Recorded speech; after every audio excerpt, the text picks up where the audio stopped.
गाई काटेर खानुपर्छ भनेर चाहिँ उ गरेको होइन। खाऊ न, गाई काटेर खानु, किन गाई काट के काट जे पनि खान पर्छ, कुकुर काट खाएकै छ नि त, रोकेको त कसैले छैन त, के सुनाउनु पर्छ? तिम्रो धरानबाटै आएका होइन?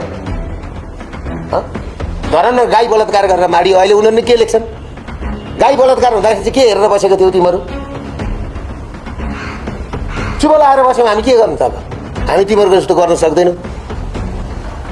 त्यसले गर्दाखेरि यहाँ हाम्रै अभियानको एकजना भाइले, विक्रम छेत्री भाइले यो गाई काटेर खाने भनेर अलिअलि त्यहाँ माइतीघर मण्डेलामा भएछ, त्यो कुरालाई लिएर प्रेस विज्ञप्ति निकालेर त्यो मुद्दालाई यत्रो मसला बनाइयो। पक्राउ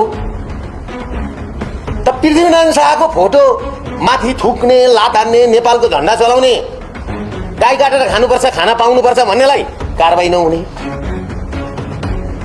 अनि उसलाई कारबाही गर्नुपर्छ भन्ने छ।